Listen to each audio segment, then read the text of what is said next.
Welcome in, welcome back to the Gym Lounge Happy Hour. I'm Red, this is Noah, and Thanksgiving was good. How was your Thanksgiving?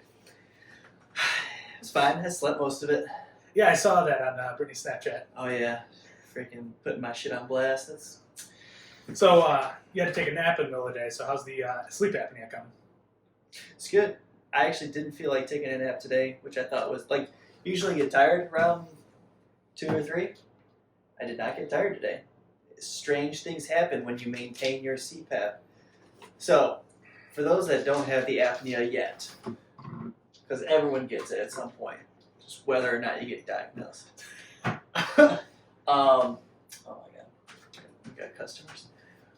So, with your CPAP, it's got all bits and pieces. It's got like a hose, it's got a distilled water container, it's got a face attachment thing, and then it's got filters, which I guess makes sense when you think about it. It's forcing air, and you want clean air into your body.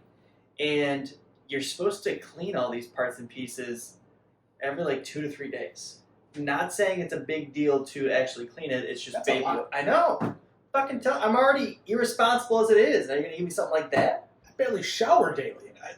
I'm wearing the same thing as I was yesterday. Sure. People on the podcast don't know that. Now they do. Now they do. I'm sure our new member knows. I don't even know who's here. Yeah, hopefully. Hopefully people that actually need to work out. Yeah, that's fair.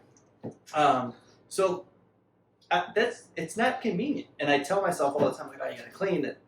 And if you don't clean it, it loses its effectiveness. Okay. Which makes sense. Like the seals on your mask aren't as good because the oil of your skin kind of breaks that down a little bit. Sure. Oh my Cold out there? goodness. Oh my goodness. You don't need to whisper. You guys are only viewers anyways. So it loses its effectiveness. So Sure.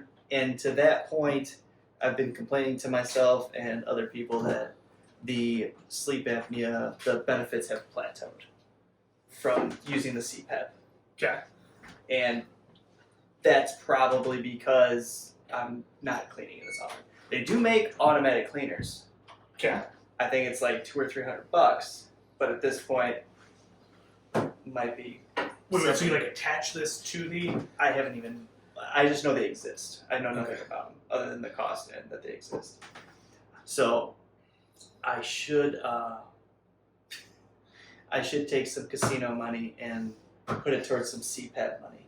You've won money at the casino? It's up and down. Like your CPAP use, got it. It is up and down. Yeah. So how was your Thanksgiving? It was good. I put on, technically, from morning to Don't night, sugarcoat it. 7 or 7.5 pounds for which one, for morning and night, but I only retained 1.5 pounds, which I find to be impressive. I had 3 Thanksgiving meals. Had a breakfast, had a lunch, and had a dinner. Thanksgiving breakfast, It was just breakfast on Thanksgiving. Nothing special. And is the food different? It's just breakfast food now. Like they had some like quiches. That sounds horrible. Yeah, they had quiches. They had some, they had sausage. They had some stuff. In general, so the breakfast food, not great. Didn't really enjoy that too much.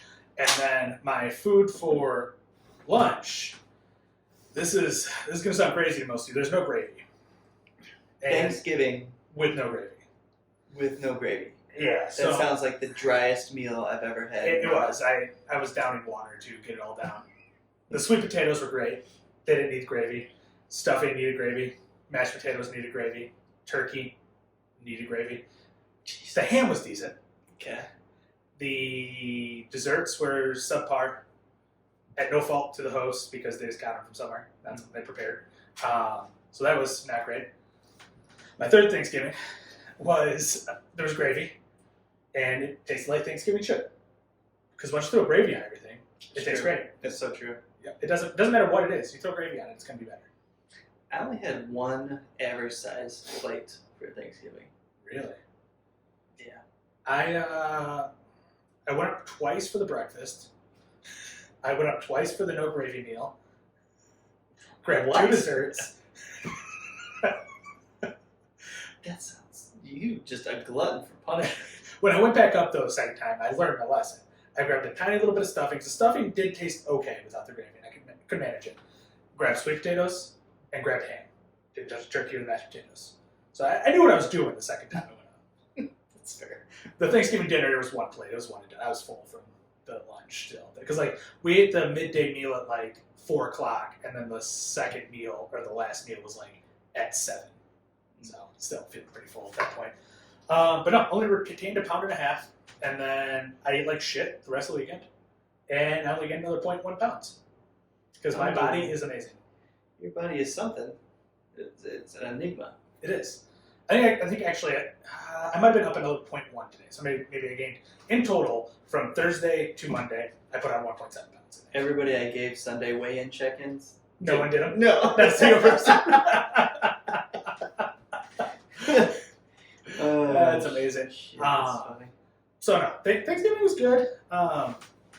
You had a doctor's appointment this week, or you did not have a doctor's No, I got the You got results. I got more results. Yeah, because we were waiting on. So I don't think in the last one you had gotten your T back yet. No. So where's that at?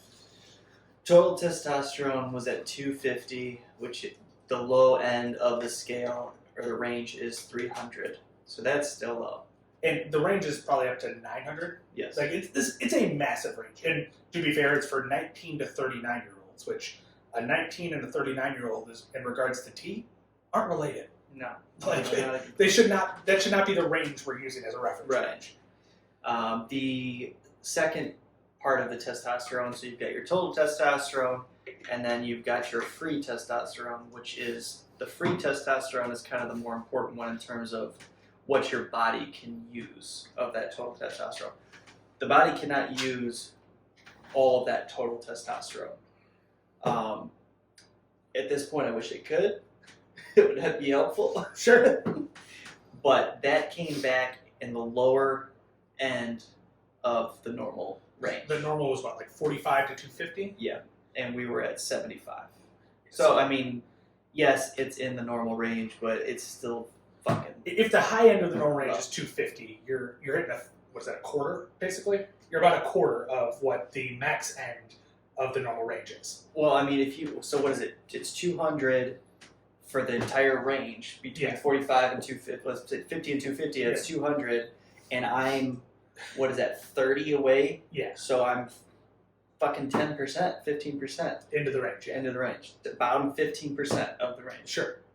Yeah, And unfortunately, the endocrinologist came back with a message was like, "Oh, your free test is excellent." I was fuming at that comment. I got a message from Noah this morning. I don't know how long after he got the results back that was, or the message, but I can tell he was not happy. No, not happy. And to be fair, I was upset for you. I went straight to Becca. I'm like, listen to this shit. Listen to the tea.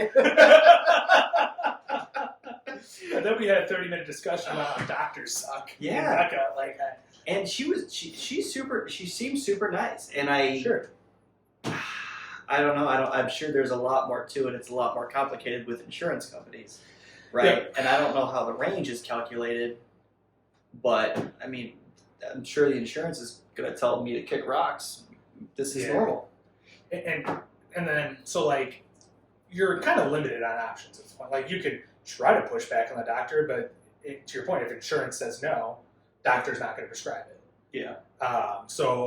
Testosterone, by the way. TRT. Testosterone replacement therapy. So your options are kind of limited at this point. You can go black market, which is pretty common for a lot of people that are on TRT that are just even like, we're not talking people that are pushing it to get bigger in the gym, because you're trying to get bigger in the gym, you're not pushing TRT. Like that's not what you're aiming for. There's other tools for that. Yeah, so that may be a part of what you're doing, but there are people who just take TRT because they need it, and there's a lot of stipulations that go along with getting it through a doctor, and insurance is an issue, getting it frequently enough is an issue, because what they suggest to you initially for how often you were going to get it. So before we got the results of my testosterone, we got into a conversation about testosterone replacement therapy. We didn't get terribly deep into it because she's like, let's just wait for the results and then we'll have the conversation. But she goes, you can get injections, you can get a gel or a cream, you can get pills, or you can get pellets that they actually insert under your skin every 3 months. That was interesting. That's cool. It kind of. I'm in. Not in your butt, Red. Just. I'm out. So, the injections were prescribed once a month, and for those that are wondering, like, oh, that doesn't sound too bad. Sounds nice to only have to go in once a month. Sure. And the problem with it is that your testosterone will skyrocket after you hit it. You'll feel good, or after you get the injection, and then it'll start to come down. And by the end of the month, week 3 or 4, you're feeling like shit again. So the better route to go is to get lower levels of testosterone more frequently throughout the month, so that your testosterone level stays constant. And a typical person is doing what, like 2 or 3 times a week, if they're on those lower levels. The people I'm hearing, yeah, that's what it seems to be. But when I said, hey, what about more frequent injections? She went to, oh, we could probably do twice a month. I'm like, no, that's not what I was. That's not what I meant by frequent. So yeah, it was an interesting conversation. But she goes, let's just wait to see what the test comes back. And long story short, she does not want to prescribe any testosterone replacement therapy. She did recommend, she gave me a referral to go to a urologist. He gave me no details as to what her thought is with that. Because my guess is urologist is not prescribing TRT. That's what you're going to the endocrinologist for. So Yeah. like it's kind of wild that is the next step. And back to my point of there's really 2 routes. It's black market, where you go if you're getting it through a doctor. It's cost is an issue. It's more difficult to get it as frequently as you need it, because we have a forum member here whose brother was taking it, and he described how it was. He could only get so much at a time because he was doing the injections. It's not like Noah's doctor was going to suggest he comes in and get the injections, to where this guy was getting them from the doctor, but he was doing them at home, and they would only give him like just enough to like get through a certain period of time. So if he had like a vacation coming up, he couldn't get refilled until it hit a specific time, and sometimes you'd be leaving on your vacation, and so now you're feeling like shit through your vacation because you weren't able to get the dosage that you need. So like there's a lot of issues going through a doctor too, Sure. and that's why a lot of people turn to black market for TRT. And when you look up to, I looked it up when I first found out low T of, because that was a suggestion of like maybe that's just the best route to go, just go black market on it. The penalties aren't severely high the first time you get caught, as long as you're not carrying enough to be a dealer, basically. And so I was like, that's worth considering. I think it was like $1,200 was the fine or something like that. And the price you were saving by going through black market versus the doctor was about equivalent to that over a year. So I'm like, oh, so it's kind of logically makes sense. And there's a middle ground. Market, Yes. Right. There's a. Go to Merrick Health. Right? Is that the route you're going? Or? Yeah. Or some other. I forgot what the fucking call them. Anyway, there's vendors. Sure. That are not your doctor, and they're not black market. There's the like testosterone treatment clinics, right? Like Clinic, that's the word. So there's those, and then Merrick Health, where we've gotten our blood work through, they will also prescribe TRT. But I think in both those situations, it will not be covered by insurance. I know Merrick for sure, and I think the clinics are similar. Nothing. The insurance won't I don't believe so. cover the black market. Oh, I meant for the clinics. The insurance might cover black market. You check with your insurance provider and see. And then here's the other caveat with going black market route is, how do you know you're getting it from a trusted source? Like, you don't know exactly what you're getting in a vial that you're now injecting. Do you trust your doctors at this point? No. They also run the black market, it turns out. So Noah's kind of limited on options. Did you think about going the clinic route? No, Kinda I forgot that was was an trying to option. calm down.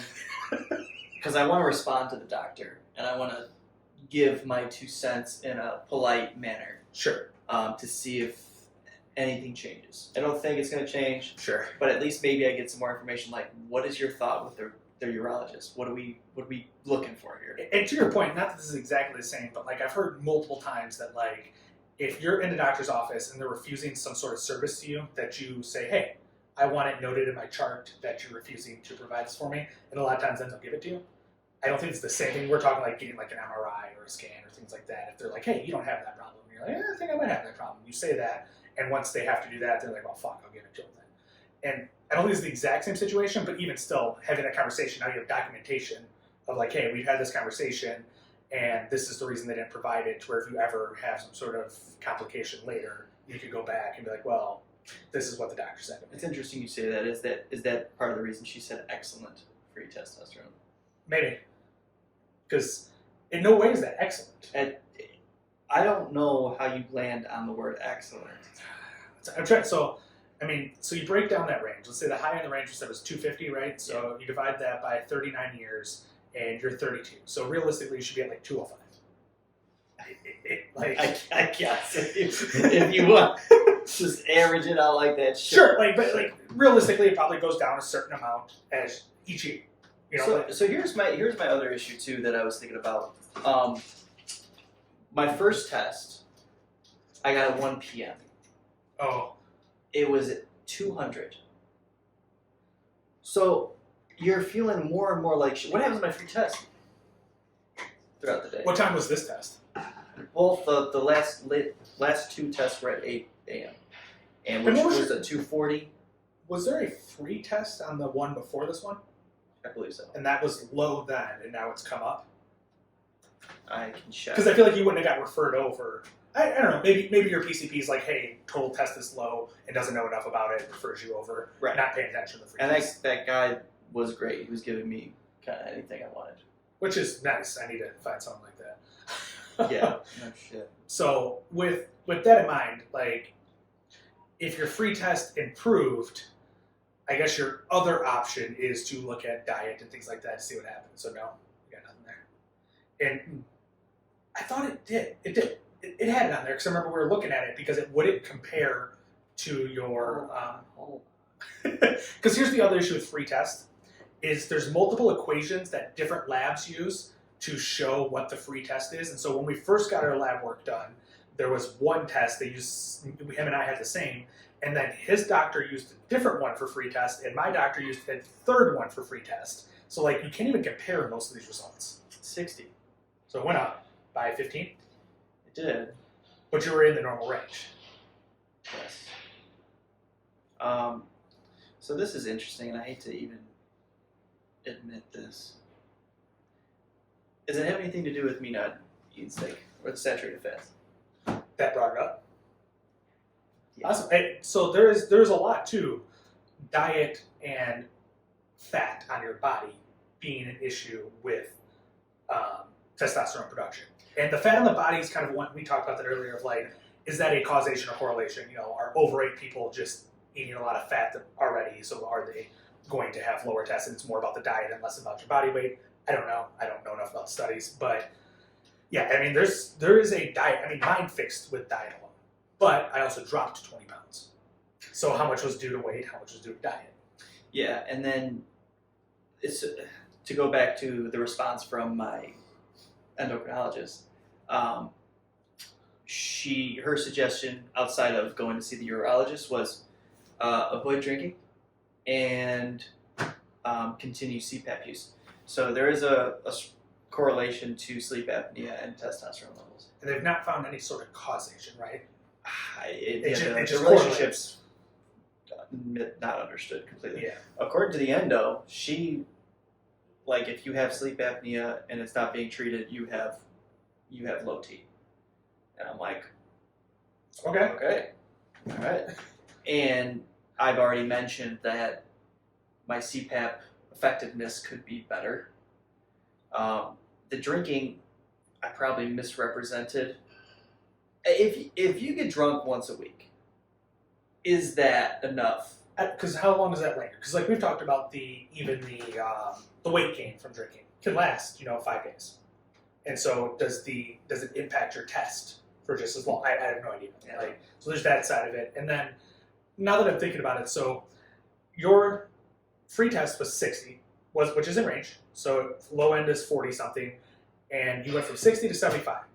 She, if she's a good doctor, would have looked at that 60 originally before ordering more tests, right? Because she would have had those results, because that would have been ran before, and that should have been sent over to her, should have been in your records, and she should have been consulting that when being like, hey, do we need to run more tests? So how is a 15-point increase change from, hey, we need to run tests, to, hey, now you're excellent? That doesn't make any sense. So either she didn't look at your other test, I don't think she did. which is wild. Yeah. Why would you not look at the data that's there? So, a little bit in her defense, you can see, like, I've had lipid panels taken, so your fat panels taken multiple times. You can see trends. It'll show you, like, hey, here's a graph of where you've been at. When I look at the trend for the free tests, it's not the same. It's not categorized as the same. I should have 2 data points, Sure. and I only see one. I have to go to the other free test. So maybe she looked in the history of free tests and didn't see it. There wasn't anything there. Um, Which is, sure, possible. It's not something coming here. oh man, I guess We don't got members. super Okay. interesting. So I don't know, and that first test. Can your PCP prescribe PRP, or does it have to be from an endo? He made it sound like he could. So can you go back to him and be like, hey, she seems to be kind of misrepresenting the validity of these numbers? I don't even know if I said what I meant to say, but you know what I'm saying. I know what you mean. I think it's worth a conversation. So that first free test, or that testosterone blood test, was in May. So it can't be just. And your free test was out of range in the very first test that we took through Merrick Health, right? That was out of range. Actually, I might have that as well on my phone. Okay. I think it was. I think that was out of range, which we can't compare to see if he's improved it. 'Cause like I was saying, there's different ways to get to the free test number. So whatever that free test number was, you can just see was it in range or not in range, but you're not going to compare it to see if it's been going up over time. Yeah, it said it was low. What was the range and what were you This was the one that was completely different. Right. 7.7, but I can't see the range. I think that one was 15 was normal. I think 15 was normal on that one. And so, yeah, you're half that. So you drastically improved if 15 was normal. I'm going to pull up mine. You really don't have a range on this? Mine gave me a range. It's a screenshot. You suck. I can find it. Nah, it's okay. I got you. I'll look it up. You know. Thank God. So, I'm gonna respond to the doctor and say, hey, just ask some questions. Why you suck? I was looking at Merrick Health today just to track it myself. At this point, I can't describe to everybody unless you go on Merrick Health and look. These blood tests are super fucking cheap, and it blows my mind. I don't know what insurance covers or costs when we go do it at the doctor. Well, but it's like $8 to do a lipid panel, or $3. It's fucking wild. that is great to see. Yeah, and I'm like, I gotta just start doing that. There were different testosterone panels that ranged from like $20 to $90. I didn't really dive into the differences, Yeah, that's interesting. but God, gotta start utilizing. Yeah, those. I think my most recent blood work was like $35 out of pocket after insurance, and that was just a lipid panel. So like, Fucking disgusting. I mean, like when you're comparing it to Merrick prices, and I get it, like not everyone has money to spend $100. Like our test that we ran was like $160. It was very detailed. It had a lot of stuff in it, and not everyone has that to do that frequently and figure it out and not have it covered by insurance. So like I get that, but if you have the money to do it and the availability to do it, it's probably worth your time. Yeah, 100%. Like I need to go probably get tested again because I got fucked my most recent time going into the PCP. So I had the Merrick Health one done in January. No. I had in September of 2022. I had one run by my doctor, and he ran a full lipid panel, and that was it. Did full lipid panel and maybe a couple of things, but it was all just nutrients, no testosterone. In January of this year, I had testosterone run plus all the other stuff that Merrick Health had running, and we found that the testosterone was low, but like my liver enzymes were bad, which we found in the first test and all this stuff. Well, so I go a little bit longer, and I have my head stuff pop up, and I haven't followed up with the PCP yet. And so I go to follow up with the PCP on the head stuff, and at the same time, I bring up testosterone. And that's the only lab he ordered was testosterone. He didn't run any other, this was in theory a physical and a follow-up. And the reason he didn't run any of the other stuff is because when I went into the urgent care to check out the head shit I had going on, they ran a lipid panel, but they didn't run cholesterol because I had been fasting. And so like I have no checks on my cholesterol numbers at all in well over a year at this point. Yeah, and you just downed a pie yesterday. It was 3/4 of a pie. So in your defense, Brittany vouched for you. I go, look at Red, freaking disgusting, just down his pies. And Brittany goes, I could do that. Oh shit! I'm like, okay, well. You saying you can't down a pie? I never had pie in my life. Oh, Hershey pie at Burger King. What? That counts. What? Why have you not had pie? Hold on. You start talking. I got it right here. I got mine pulled up. Well, I just gotta log in. Forgot password. Has to email it to himself. Yeah. So I need to figure out this pie situation. Why have you not had pie? dude, I've never had a grilled cheese. What? Not that grilled cheeses are amazing or anything, but what? I didn't have pizza until I was, And now you're fucking obsessed. I know, 13. 16, I had a cheeseburger. Still really don't do cheeseburgers. I don't know. What do you eat besides chicken tendies? Fucking veggies, like an adult. A bag of Fuck veggies. right off with veggies. It says the guy was eating pills for veggies. I still have those, by the way. I should. Okay, so you weren't that far out of the normal range on the free test. It's 8.7 to 25.1 is the normal range. So like, but you were outside of it. So you were outside of the range, and then your next test. That range. Sure, while the tests are different, I think the ranges all come back to about the same. They just show different numbers, but what the range represents is the same. Does that make sense? Sure. So what you're saying is it's unlikely that I could be outside of a range with their calculation and inside the range of With the different calculations. the other. The calculations are all going to lead to the ranges being in or out of the range. Because they're using the same numbers, they're just using a different equation to get there. And so you were outside the range here, and then you came inside the range, and then you improved that over 3 things. So it may be that you just need to look back to what have you changed each time and do more of that. Less hypertrophy, more strength. No, honestly, glutathione. I did hit that for a while. Drinking more water. More carnitine, probably. Fuck you. Yes, I will do more fucking carnitine. Not worry about nothing. While I'm out here, my first free test number was 11.1, and this range is 8.7. So like I've always been in range, just on the lower end of range. That was such a disappointing day. I made fun of him.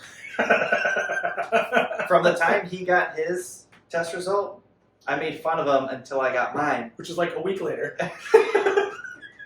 And it was very disappointing. Like mine was bad, and then his was like next level. Oh, shit. Because my total test was 300, and yours was like what, 202? Yeah. That's Holy fuck. So bad. So I was slightly in the range. I was 8.7. 8.7 was the range. I was 11.1. And then my follow-up, I've only done 2 testosterone tests. And my free test in the follow-up was all the way up to 138, which is a completely different range, but this range is the same as Nova's, 40 to 250. And I was all the way up at 138. And so I am in the middle of that range. I probably made a drastic improvement on the free test. Yeah. And we don't know whether to... Still can't push himself to get through a full workout, but that's fine. And I think my testosterone's taken another leap again recently, which nothing I'm doing makes sense as to why it would. But I did diet, and that's kind of, I guess it aligned with the diet. This dude sends me pictures of pies and fucking pizza pies. This is when I went off the diet. But leading into that, I noticed when my tests started going up previously, I started getting more acne again, and that was happening again like last week. Acne was appearing all over the place, so I do think my test numbers probably improved again. As he also just told us he hasn't showered in 3 days. Oh my god. All right, shift gears. Got it. My test is fucked. I'll report back when it's better. I'm gonna do some black market stuff. We'll show you guys how to do injections next video. You've been making some. So we had somebody start up with programming. They're 3 weeks in, and dieting has always been a concern. And I know we've talked about dieting a fair amount on this podcast.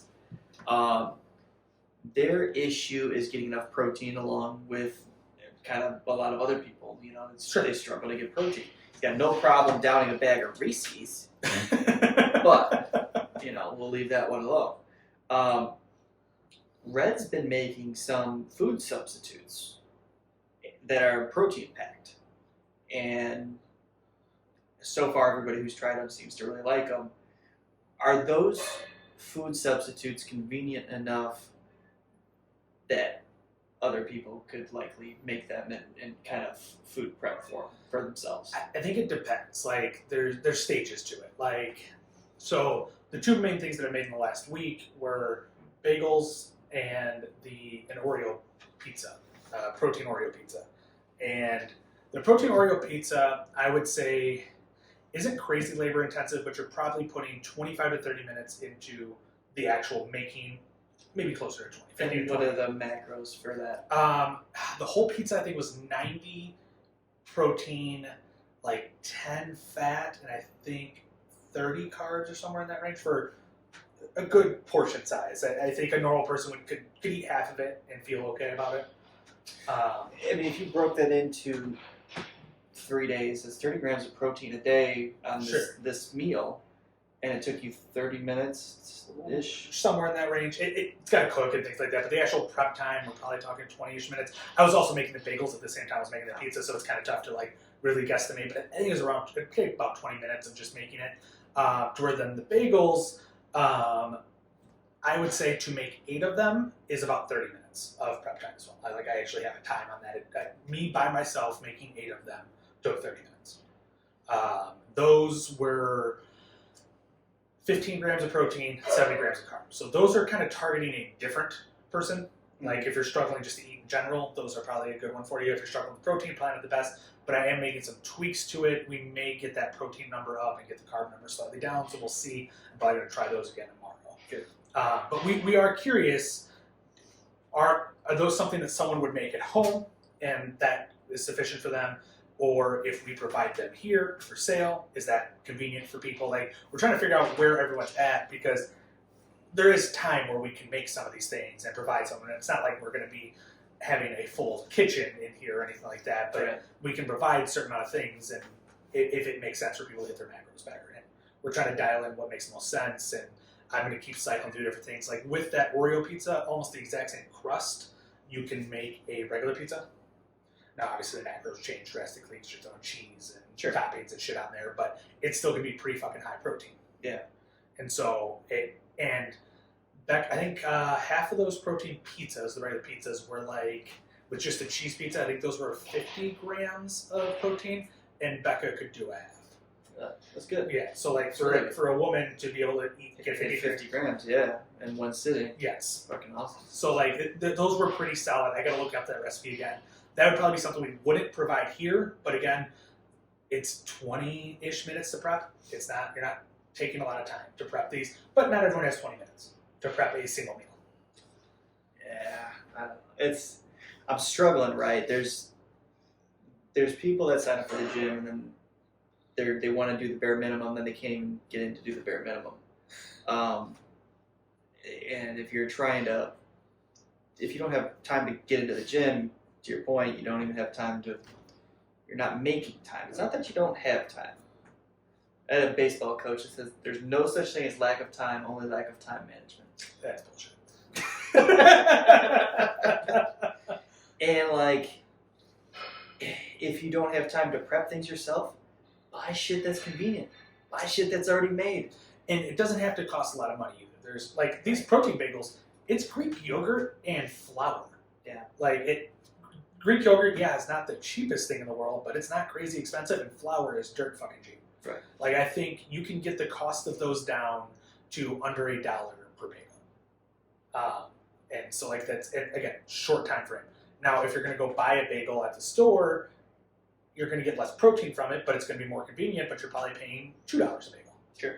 So like it's still not crazy expensive. It kind of depends on where you're coming from, but it's going to take you a lot more to get into that range. But if you go buy a protein bar, you're spending like $3.50. But if you go buy, if you're smart about it, go buy a container of whey protein, and you're spending about $1.20 for the same amount of protein. So like it's just you got to know how to approach it, I guess.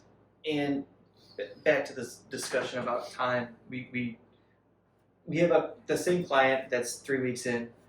He's got a type of job, a little less flexibility, but he does have designated times. He's got a break in the morning. He's got a lunchtime. That might be it. And he works 8 to 10 hour days. Sure. 5 to 6 days a week. So yes, busy, but I mean, you just got to take advantage of those times, right? And There's no reason to, in a 15-minute break, not be able to get 30 grams of protein. Yeah. Like time is not an issue. right. And we were trying. Like I said, he was struggling to get his protein, so we're talking through his schedule, and he's like, and he typically eats. It's a skillet, pretty good sized skillet. Sure. In the morning at work, they make it for him and everything. Pretty awesome. So breakfast is covered. He goes, I usually don't eat lunch. I'm like, why not? And whether you're hungry or not, whatever, but that's your time and you got to utilize it. Yeah. I said, can you drink a protein shake? Drink a protein shake, get off work, have a snack before you come to the gym, and then have dinner after the gym. And that's plenty of meals. As long as you're prioritizing protein, Sure. you can hit it. It's just a little bit of prep, a little bit of thought, a little bit of prioritization. Sure. And I'm not talking like I'm perfect. I'm not by any means. But there's always if there's a will, there's a way. God, that sounds so cliche. Yeah.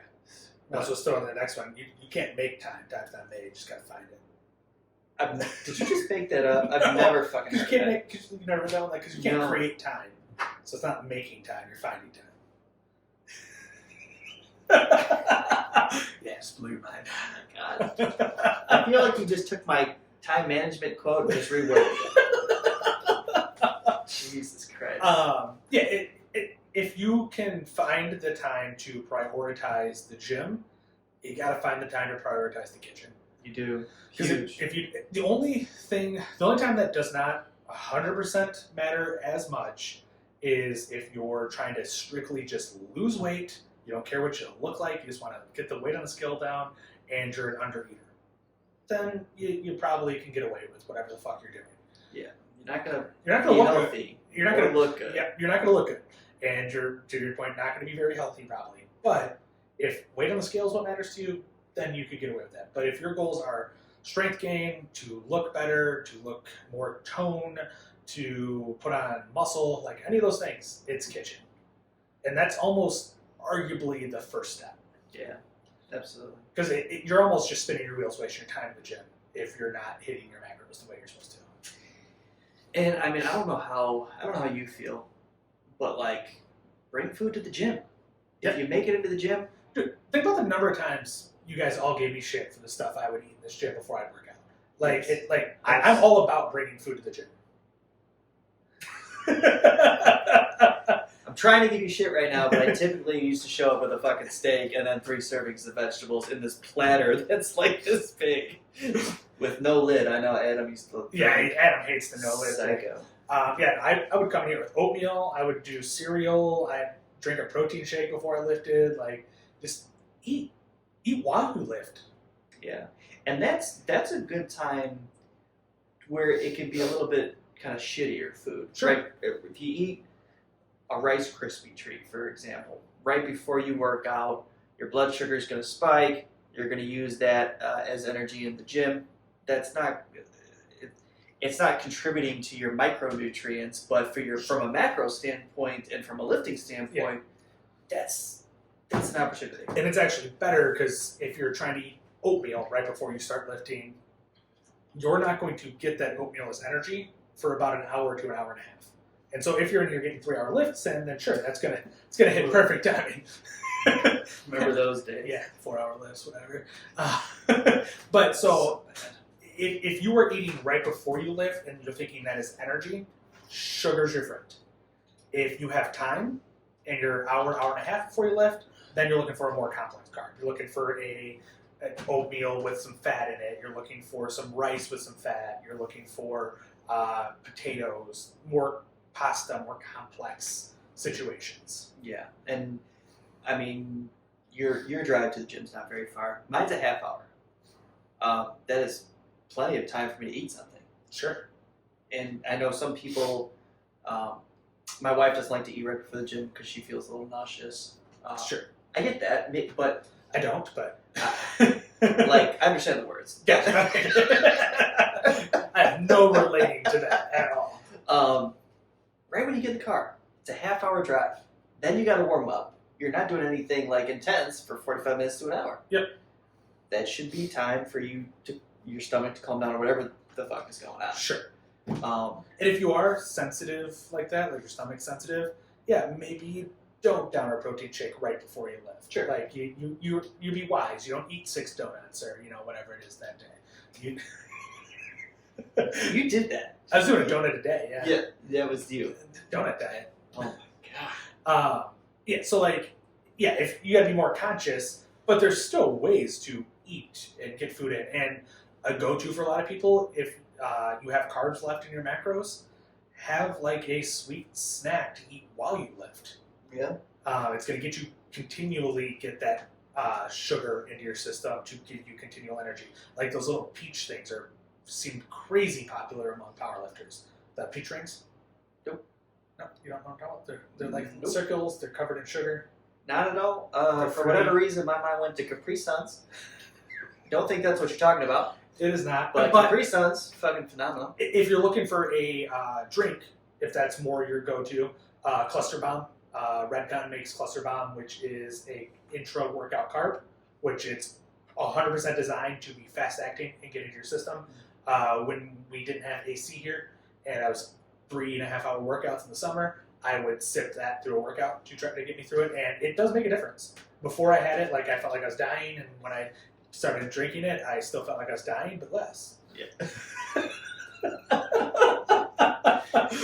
That's fair. It things like that do help. And then post-workout, it's good to get additional sugar in your system. It just helps you recover a little bit faster. You're replenishing the glycogen stores. We're not talking have 100 grams of sugar, but 20 to 50 grams of sugar after a workout will replenish your glycogen stores quickly. This only applies if you have those macros left, though. If you're only supposed to be eating 200 grams of carbs a day and you've had 190, let's not do that after a workout. Correct. Correct. And again, requires some planning. I would always plan in 2 Rice Krispie treats after a workout. Even if if you can get yourself to, maybe it's not as much planning, but you're aware. Like, hey, I've got 190 grams of carbs in today. Out of my 200, maybe I'll make this meal more protein and fat heavy. Sure. If I have that, available. Yeah. Just small decisions like that compounded throughout the day. I had a carb heavy breakfast. Yep. I need to get some protein in before I hit lunch, before I fall behind on protein. Right. And it's You can always find ways to make it work. Like I know what I'm doing that day in general, whether it be going out of town, going to the gym, whatever it is.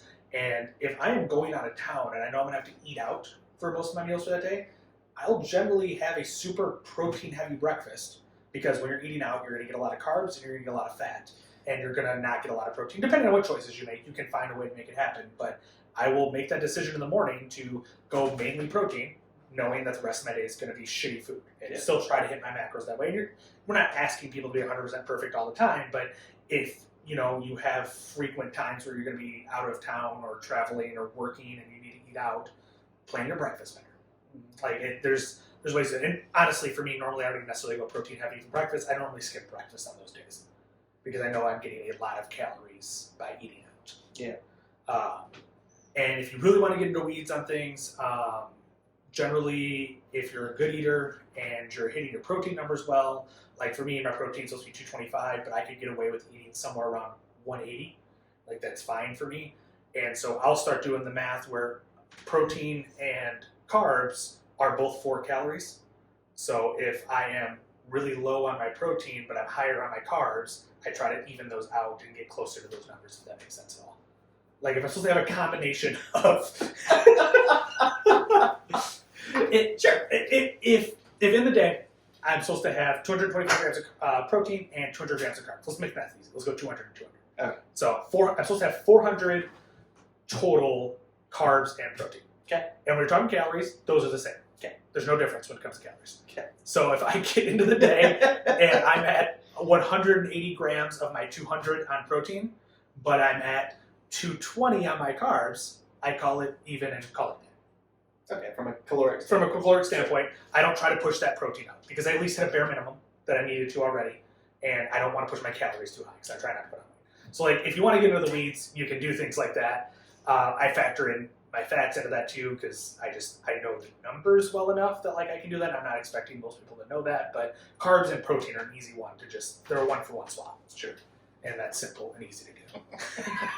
Apparently not for no one's never thought about it that way. Apparently, really, you've never done that. Negative. That is a weekly basis for me. In my defense, like it's never been. I haven't been cutting very much in my lifting career. Sure. So like going over is not a big deal. That's fair. And it was more important. Like I was making that protein. Yeah, and that only applies if you were cutting. Yeah. Because if you're not cutting, then you're not swapping things out. Just eat more. No, just gotta eat more. Yes, that is only a cutting tool, and if you're confused on it, don't try it. It's experts only. Yeah. So some good news. Speaking of cutting, we have a client that is their goal is weight loss right now, and they lost 2 pounds on the week of Thanksgiving. Yeah. That is golf clap. Perfect. That is fucking fantastic. Yeah, that's the anticipation generally, even if you're cutting, with how far their goal is out. Like if you were at a contest in January, then I'm expecting you to skip Thanksgiving. Like that's the expectation. But and you're trying to hit a certain weight, like you're skipping Thanksgiving. But his goal's further out, so the expectation is fine, have Thanksgiving. So the expectation is you're probably putting on weight that week for the normal person. And so the fact that he lost 2 pounds is great. Yeah. When the expectation is you're probably putting on a pound or two, and you still lose 2 pounds, that's perfect. Now, granted, the same client did not follow his diet for the first 2 weeks of his diet and lost 0 weight those first 2 weeks and had us concerned. Didn't gain any. It was just confusing as shit. Yes, because he should have been dropping that first week 3 to 5 pounds and then another 2 or 3 the following week, and he dropped 0. And I was concerned. Yeah. There was some questioning going on there. But then we found out he was not following the diet. He is now following the diet, and last week was the first week he was following. And it wasn't malicious. It was just a misunderstanding. No, he just misread what we had typed up. Yeah. Which can be a problem. I've got a question. So we've got some clients that they're struggling to get in to the gym. Some of their goals are kind of mixed. Some of them want to get stronger. Some of them want to lose weight. What are you doing? And I should probably have a conversation with them again, but what are you doing with your macros? Like if you know you're struggling, you're not coming in this week, and your macros are a certain number, what are you personally doing? I'm coming to the gym. So I'm never in that position. Like I don't skip the gym. So like I don't know what I would do with my macros. I mean, I think ideally you probably treat it, if you're on a carb cycle, you're treated as a non-workout day all week. Sure. Like it's whether or not it was supposed to be a workout day now no longer matters if you're not working out. Yeah. We had a client that was struggling to get in the gym. We gave him macros. His goal was to gain strength, and they were a little high for him. Their macros were high? Yeah. Okay. But he also was eating a lot, actually, to begin with, so maybe they weren't terribly off. But then he stopped coming to the gym, and I'm like curious, like, did he keep doing that? It doesn't seem like that because he actually lost weight. So in all likelihood. So he hopefully not eating that way anymore. But I mean, some people, you got busy in a week for whatever reason, but you didn't change your diet. Now you're up 3 pounds on your weight loss journey. It's like shit. And you're fucking yourself. Yes. And it's tough mentally and physically. Because if you're not on a carb cycle, if you're just on straight calories every day, then how do you know what to do? And in all reality, you should be checking in with your trainer. Sure. If you're not going to be coming in, check with your trainer and be like, hey, what should I do with my diet this week? Yep. In order to hit things. And like I've done that, not because I was going to miss workouts, but because I was going to work out on different days than I was originally prescribed. I even would question, like, hey, am I supposed to shift my macros, what I'm supposed to do? This was early on before I kind of understood carb cycling stuff, but, like, check in with your trainer. Like, your trainer is not going to get angry at it. Well, they might be a little salty that you're not coming in to lift. Like, that's not great, but at least you're conscious of the issue, and that's better than just being like, yeah, fuck it, I'm just going to eat what I'm going to eat this week and not lift. Yeah, and it's not even just eat what you're going to eat. You're still hitting your macros. You're hitting your macros that is taking into account your lifting for that week and the calories you're burning that week while lifting. And if you're not lifting, then you're in a surplus of calories for that week, and it's not going to be good for your weight loss journey. And to that point, something to be conscious of too, that you should let your trainer know, is if your job activity level changes. Because that impacts your macros as well. Like, we had this issue in my second cut here with the previous trainer that I was training with. The first cut, I was doing Uber Eats, and so I was in and out of the car quite a bit for work. And then by the time we got around the second one, I was at home not doing that job anymore. So I had a lot less activity, and we didn't take that into account. We just followed the same macros as what I was cutting with before. Mm-hmm. And the weight was not coming off the way it was supposed to. It was about 4 weeks in, we're like, oh, that's probably why the activity is much lower. So communicate those things with your coaches. That's important. You made weight. I always make weight. I hook her by same girl. I died, but I made it. Yeah, I don't think I've ever performed poorly because I'm trying to make weight. You and I are not the same. You and I are not the same. Jesus Christ. So I guess to kind of wrap things up, we announced our Black Friday sale, which will run through, I think it's January 8th. Not that this applies to anyone watching this probably, because hopefully you're already at our gym. But let your friends know we are doing, and if you sign up anytime between now and January 8th, you get 1 month free of a gym membership and 1 month free of programming. And that's the sale we're going to be running through. And then we kind of talked about this last week. We still haven't announced it to everybody, but we will be doing some sort of contest starting in January, both for weight loss and strength gain. So, and there'll be prizes and various things that we give away with that stuff. So keep an eye out for those if you're a current member. And if you have friends that want to join the gym, tell them to take advantage of the deal. It's, a free month and free month of programming is, in my mind, a pretty decent deal. I agree. And it's the same way we do all our other programming. You're not getting cut short. We're not just saying, hey, here's programming and get out there. It's the same thing that we've been doing with all the new clients is you get about 1 to 2 weeks with us on programming, and then you're kind of off on your own, but we're still there to check in and follow up with you. And something that I think this part will get cut out if no one does not agree right now, but if you are a current client, I don't agree. If you are a current client here that is not doing programming and you want to add programming, you can do that free for a month too if you sign up within the next month. I guess since we're this part can get cut out, so we'll find out since it's live. I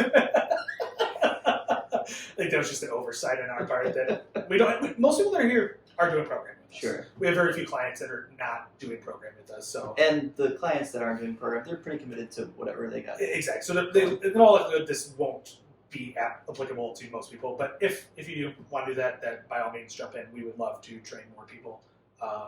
Because as much as, yes, that makes us more money, we're also trying to help people.